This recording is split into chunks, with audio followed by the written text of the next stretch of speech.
movie starts in a quiet suburban neighborhood. Nick and his wife Maggie live a peaceful life with their children, Issa and Max. However, one morning, everything changes when Maggie suffers a heart attack and is hospitalized, awaiting a heart transplant. This leaves Nick struggling to balance the pressure of work and caring for the kids. One afternoon, to distract them, Nick takes the children to an exhibition by Cobalt Industries. At the exhibition, they encounter SIMP&TAP, a line of advanced robots designed to assist with household chores and heavy tasks. All of our models come with a Home Plus package, which includes the 3 C's, cooking, cleaning, and childcare. As Nick absorbs the details about the adaptability of the robots from the salesman, Issa wanders off on her own, causing Nick a brief moment of panic. Thankfully, a simulant named Alice finds her and returns her safely to him, with a friendly attitude and a touch of humor. Alice offers to look after Issa, allowing Nick to continue exploring. Would you like me to watch her for you while you finish shopping?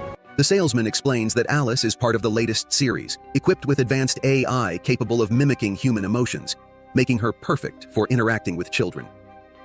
Issa becomes fascinated and insists on bringing Alice home the next day. As Nick juggles an important work call and the chaos of home life, Alice arrives and takes charge. I'll need everyone's schedule.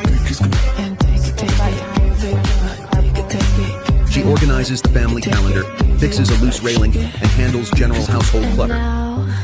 After dropping the kids off at school, Alice seamlessly syncs the shopping list with the smart fridge and begins cleaning the house, pausing briefly to gaze at a digital photo frame filled with pictures of Maggie and the family. When they return, they find everything in perfect order and dinner prepared. However, Issa comments that the lasagna doesn't taste quite like how her mom used to make it. Just then, Max begins crying, and while Alice offers to take him to another room, Nick chooses to hold him, asking Alice to prepare a bath for the little one. As dusk falls, Alice enters rest mode, leaning carefully against the wall, marking the end of her first day with the family. Issa, unable to resist the temptation of cookies, sneaks out of her room and climbs onto a chair to reach the jar. In her effort, she loses her balance and falls. The sound of the jar smashing and her scream sends Nick rushing downstairs. Luckily, Alice manages to catch Issa mid-air, preventing her from hitting the ground, though unable to stop glass shards from injuring herself. Nick is shocked to discover blood on Alice. I'm fine. After ensuring Issa is safe, Nick checks on Alice and finds that she has used an advanced bandage capable of instantly healing the wound. During a visit to the hospital, Issa tells Maggie how Alice has become a good friend. She's much better than Daddy. Oh. Nick expresses deep affection towards Maggie, reflecting how much he misses her. Back at the construction site, Nick and his co-workers watch as their boss introduces a representative from a robotics company. In the elevator, while chatting with his boss, Nick faces a harsh reality. Due to project delays, simulants will replace the workers. We're doing a wholesale changeover of all laborers effective next week. Nick isn't fired because, for insurance reasons, they still need a human supervisor. However, in a fit of rage, he stops the elevator and declares that he will resign in solidarity with his colleagues. But considering the financial strain of Maggie's inactivity, the medical bills and the household expenses, he reconsiders his decision. Would you like more content? Back Please home, comment Nick down tosses below. some overdue bills aside and focuses on his children. Alice picks up the envelopes, noticing Nick's exhaustion as he struggles to comfort Issa and console the ever-crying Max. Later, as Nick repairs the car, listens to metal music and drinks beer, Alice gently switches the music to a more soothing tune and points out that Nick is low on food. He admits that it's been a tough day at work. Alice offers emotional support, and Nick vents his frustrations, which prompts Alice to point out the irony of hiring a simulant. Afterward, Alice helps Issa prepare for bed. When Issa expresses her fears about whether her mother will die, Alice tries to distract her by showing the ultraviolet light in her mouth. Later, she joins Nick in the living room, where he is engrossed in the movie Casablanca. Alice learns the story from her stored data, but Nick suggests that experiencing it firsthand completely changes the perspective, urging her to erase any prior memory of the movie.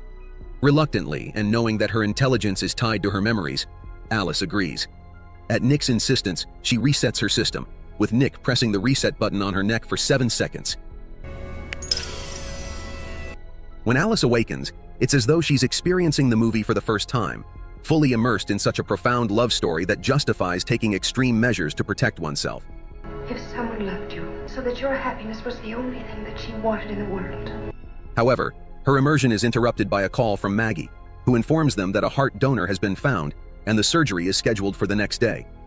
On their way to the hospital, Maggie asks for some alone time with Alice to express her concern about Nick's health, as the burden of responsibility is wearing him down, causing him to neglect his own well-being. She asks Alice to intervene and ensure his welfare, even if it means taking unpleasant measures like clearing out the alcohol hidden in the garage. Sometimes taking care of someone means doing things they don't like. Tensions rise when the surgery is canceled due to a storm delaying the heart's helicopter transport. As Nick tries to comfort a heartbroken Maggie, she chooses to isolate herself in her grief. Back home, Nick drowns his sorrows in alcohol, his pain intensifying. In a moment of despair, he attempts to throw the bottle, but Alice stops him. Nick is shocked to discover that Alice has an artificial pulse. She explains that the sound of a heartbeat is soothing, especially for babies. Alice attempts to ease his pain by describing the physical response it triggers. Though Nick initially allows himself to be swept away, he quickly reacts, desperately rejecting her. In an effort to clear his mind, he runs outside, contemplating life without Alice. Meanwhile, at the hospital, a desperate Maggie begins delegating future responsibilities for the children to Nick, hinting at a grim outcome for that night. Nick is shocked to discover that the photos of Maggie have been deleted from the digital frame, leading to a confrontation with Alice. She reveals that she deleted the photos to prevent Issa from feeling sad, but at Nick's request, she restores them immediately. Later, to clear his head, Nick spends a night drinking with his co-workers. The group shares a common frustration. It's hard to find work due to companies preferring to hire simulants. Tensions rise when Monty, in a fit of disdain, mistreats a robotic bartender, but Nick refuses to condone such behavior. The night continues, and the group ends up drinking in the car. On a whim, Monty decides to take them to a construction site, despite knowing the area is monitored, using the excuse of retrieving some forgotten tools. Ignoring Nick's warnings, Monty and the others sneak onto the site. They find a container housing work simulants, but it's locked with a padlock requiring a code. Monty guesses Issa's birth year as the password and successfully opens it. Inside, they encounter simulants identical to one another, distinguishable only by serial numbers. Enraged, Monty rails against the company's dehumanization and begins smashing one of the simulants with a tool. Nick attempts to intervene, but the others hold him back. When he returns home, Nick showers, washing off the blood of the simulants. As he stands in confusion, Alice walks in, wearing Maggie's robe and offering him a We're in the dryer, so I brought you one. dressed in his wife's robe, and even mimicking her voice to comfort him. Let me do this for you. Before long, howl. She explains that Maggie's scent has a calming effect on Max. When Nick asks her to take off the robe, Alice does so without hesitation, intensifying the tension. Nick, visibly uncomfortable, tries to leave, but Alice blocks his way and takes his towel, insisting that she sit on his lap. Despite Nick's protests that it isn't right, Alice continues, blindfolding him and altering her voice to mimic Maggie's. He lets down his guard, succumbing to the maid's temptation, unaware that this will lead to a deadly disaster for his family in the future, drawing him deeper into an emotional conflict. Lost in the mirage, Nick imagines being with his wife. The next morning, full of regret, he tells Alice that they can't allow something like this to happen again. We can't do it anymore.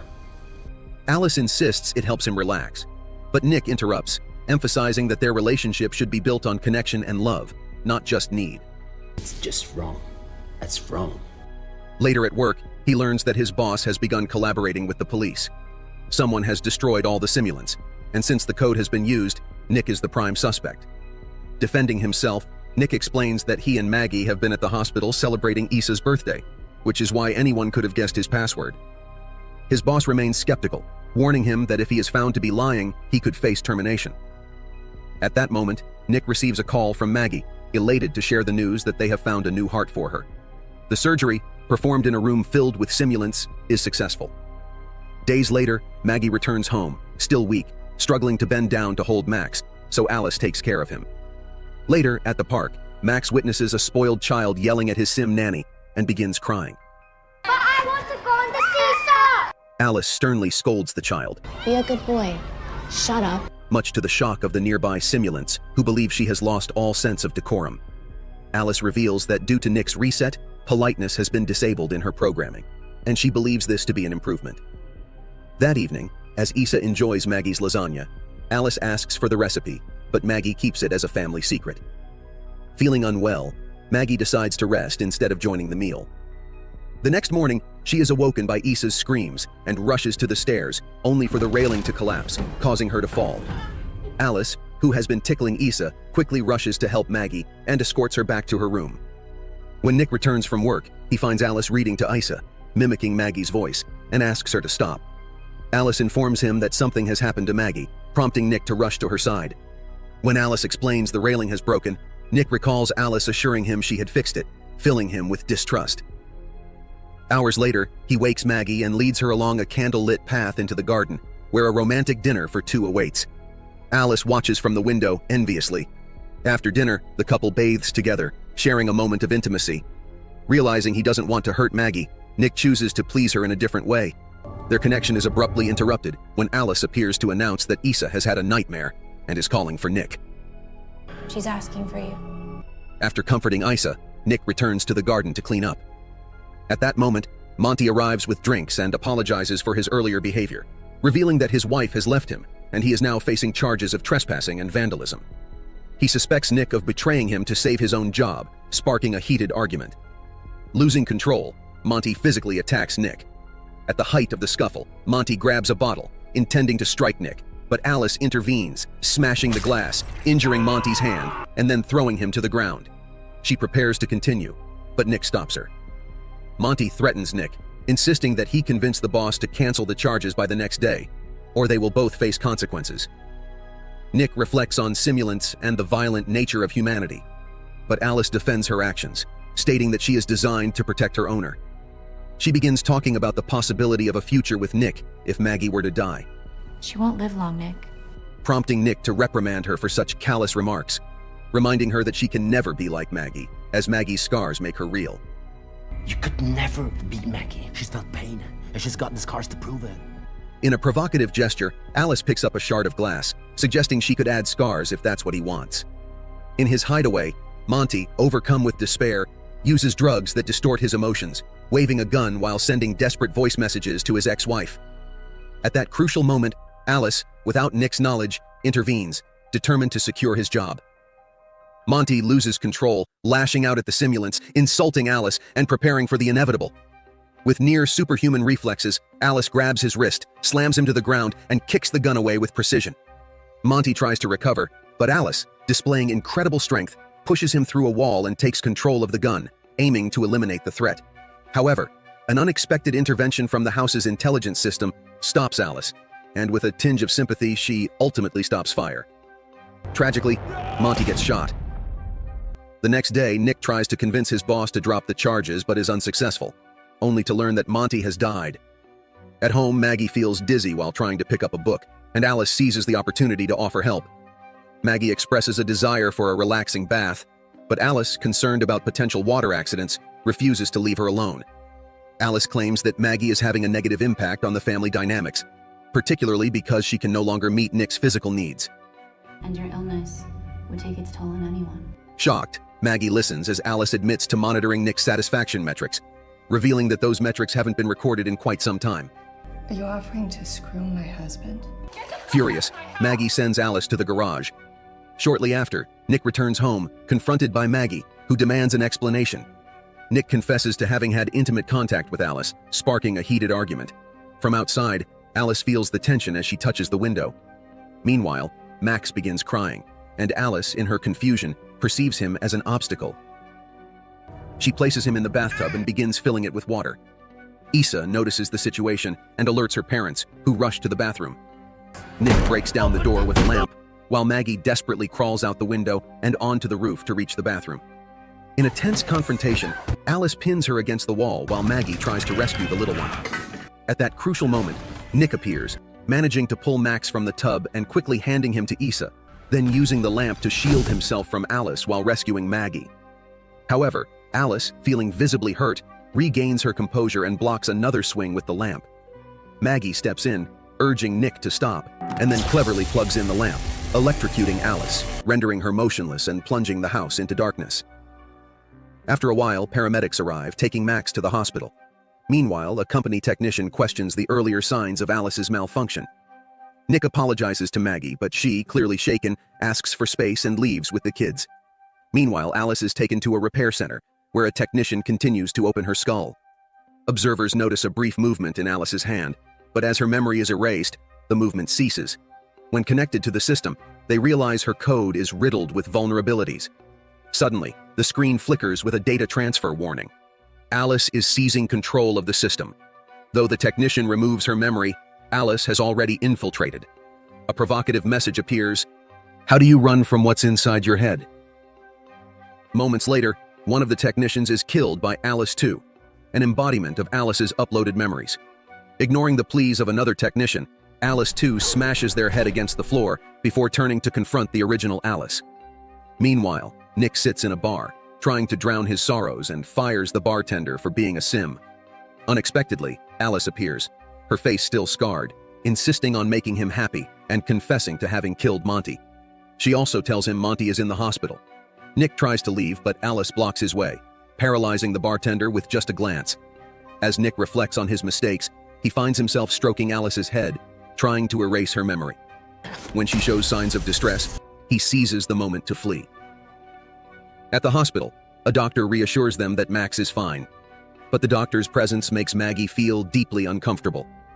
Drawn by the echoes of her mother's voice, Issa wanders through flickering lights that dance in kaleidoscopic colors. The doctor stands motionless, observing the chaos of shattered glass carpeting the floor. However, before Issa can decipher the phone call again, Maggie pulls her aside, hiding in the shadows.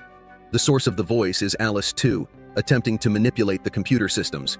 When a nurse discovers her, Alice 2 coldly strangles her, grabbing her access card amid spasms and whispers. With the card in hand, Alice 2 tracks Max's location through the hospital records. Maggie accidentally bumps into the glass, letting out a scream that shatters the silence beneath her feet. They reach Max's room, saving him just seconds before Alice 2 crosses the threshold. As they flee, a sinister trail of blood from Maggie's wound leaves a path, with Alice 2 following closely behind, using a UV flashlight to track them. The tension escalates as they are discovered, creating chaos with a fire extinguisher in an attempt to escape. In their frantic rush, Maggie's phone is left behind, cutting off their communication with Nick, who frantically drives toward them. Maggie hijacks another card, attempting to flee in an ambulance, but Alice 2 ruthlessly sabotages the vehicle and throws Maggie onto a car, confessing her jealousy-fueled love for Nick. Nick, however, shows sympathy toward her. The confrontation reaches its climax when Nick bursts in, running past Alice 2 and crashing into a car, which ignites in flames, leaving Nick unconscious inside. Maggie struggles to save him, her tears mixing with her desperate efforts to revive him.